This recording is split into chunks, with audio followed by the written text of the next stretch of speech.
Pour fumer un cerf, faut toujours être à l'heure. Grâce à ma custos, j'étais à l'heure. Et c'était son heure.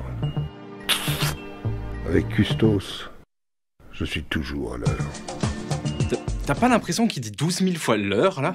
Quand tu penses que tu paies une plâtrette professionnelle de l'image et de la communication à réfléchir à un concept de ouf pour des montres, du savon ou des pâtes. Et qu'une fois que ça passe à la télé, tout le monde s'en tape, zappe ou part aux toilettes. Imagine quoi, le réalisateur, les machinaux, Le chef opérateur, cadreur, monteur, étalonneur, motion designer. certaines pubs sont le must, du grand art. Cela nécessite souvent les dernières avancées technologiques en matière de production et les meilleurs techniciens aux effets spéciaux. 30 secondes de magie, c'est beau, ça coule comme de l'eau. Et ce déploiement technique est fait pour que le message commercial passe totalement inaperçu. Et sans même t'en rendre compte, le savon et les pâtes s'invitent dans ton...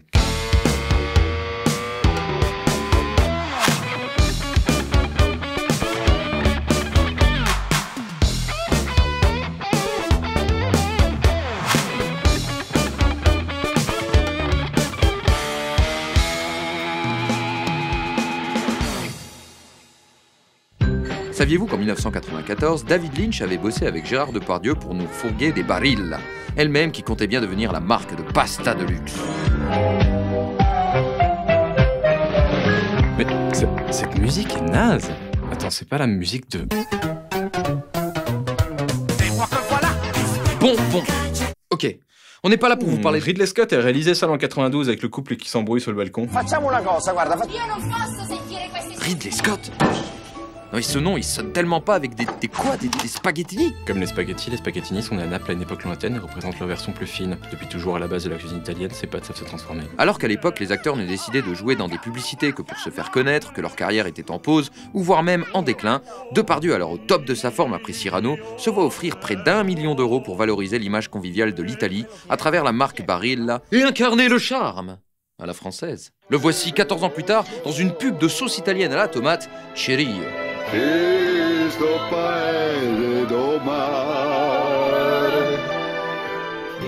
Le charme à la française. Oh, Julie! Bref, là, il a plutôt l'air de vouloir se taper Julie. Parole d'amour. Oh oui, c'est ça, Julie. Viens tremper tous tes doigts dans la sauce et te l'enfoncer ensuite à l'intérieur. Ce charme qu'il incarne d'ailleurs toujours autant aujourd'hui. Pour fumer un cerf, Et si David, Ridley et Scott ont été engagés pour faire des pubs pour des pâtes, c'est parce que filmer des pastas pour Barilla... Ce n'est pas que filmer des pâtes, mais bel et bien filmer l'amour. d'amour. Superbe.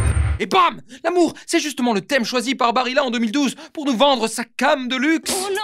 Elle. Lui, il est prêt. Elle a une tenue de rêve. Il est si doux. Ils se rencontrent. Ils s'embrassent. Et les mecs de chez Barilla ont une conception assez étrange de ce à quoi ressemblent deux personnes qui s'embrassent. On reprend la pub Barilla de 2012, Peneria te Basilic. Et on va s'intéresser à la débauche de plans techniques que les mecs nous envoient dans la gueule. Vous n'êtes pas prêts. Macro travelling arrière, ouverture d'armoire. Contre-plongée intérieur, sac papier craft. Slow motion, coupe latérale casserole avec slider vertical. Travelling avant, macro, jeté de pâtes dans la sauce.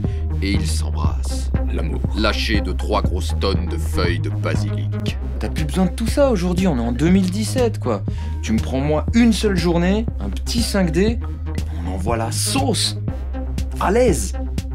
Bien. Il est à noter que le plan de l'embrassade intervient juste après le lâcher de pâtes dans la sauce. Et pourquoi commencer avec une pâte immaculée alors que sur le plan d'avant, on voit clairement les pâtes plongées tête la première dans la sauce? Si on voulait être raccord, d'abord on mettrait le plan de la gicle en l'air, et puis tout le reste finirait sa chute dans la sauce. Il aurait fallu inverser les deux plans. Mais on se casse trop la tête. Ils cherchent juste à servir un scénario de haute volée, puisque vous l'aurez compris, dans la vraie vie, d'abord on se rencontre. Et après on s'embrasse. On n'est pas des chiens, merde. Revenons au premier plan. Ça a l'air simple en apparence. Tu crois qu'ils font comment là? Bon Duel, les pubs Sopiqué, Nike, Mercedes, ils ont tous un 5D.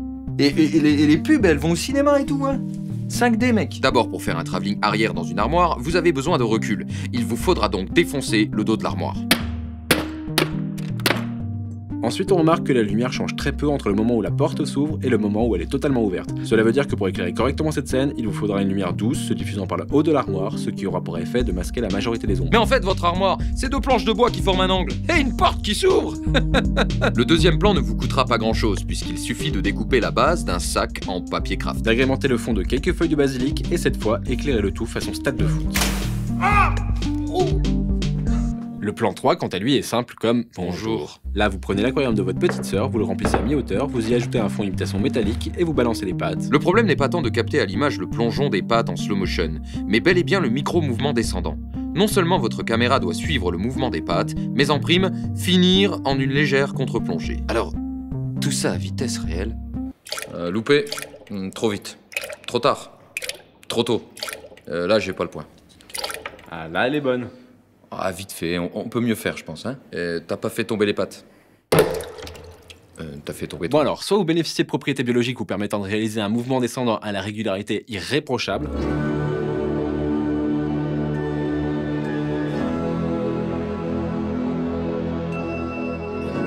soit vous laissez tomber.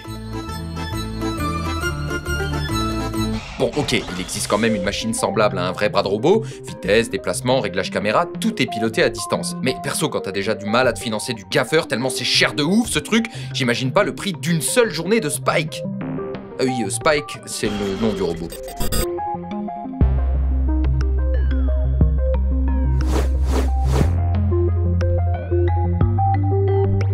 on passe sur le plan casserole où mine de rien il y a quand même un petit travelling avant discret mais ô combien important pour la dynamique du plan. Pour arriver sur le plan de l'amour. L'amour. Un tout simple plan macro en slow motion où deux pattes rencontrent une giclée de sauce en apesanteur. Putain de bordel de merde, qui a pensé à faire ça? T'avais pas plus compliqué, non? T'imagines, tu jettes un truc en l'air et au même moment, un de tes potes envoie un autre truc en l'air.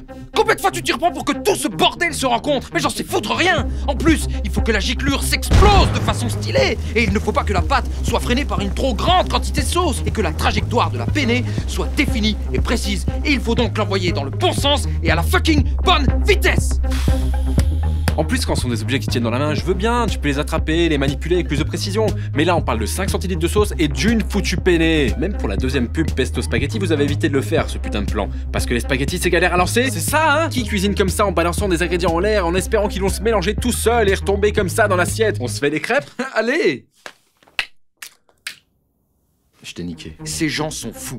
Et c'est là tout le paradoxe du publicitaire. Créer une image qui vous évoque au mieux l'idée que vous vous faites d'une bonne sauce tomate, pulpeuse et légère, d'un rouge éclatant. Celle-là même qui sera enrobée délicatement mais abondamment de bonnes pâtes al dente, oscillant dans l'espace entre souplesse et fermeté. Ce plan reprend donc en substance ce qui vous donne envie de manger, qui vous évoque des produits naturels et sains. Et pourtant, c'est une image que vous ne verrez jamais dans la vie réelle. Bon, en fait, il reste plusieurs options. Soit ils ont eu du bol. Coupée, elle est bonne. On remballe. Soit ils ont fixé la pâte à du fil de pêche, le tout fixé à un balancier et créé une mini catapulte de sauce en espérant le plan miracle.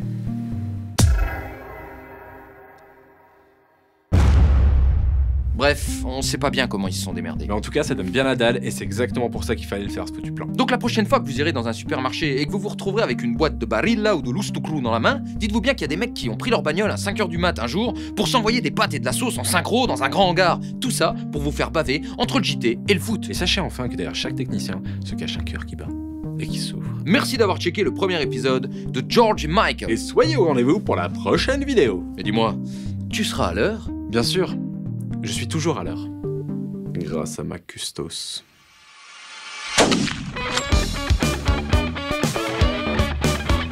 Ah ouais, non mais c'est beaucoup plus simple comme ça. Voilà, il s'enlace juste, y a pas besoin de ce plan galère d'embrassade.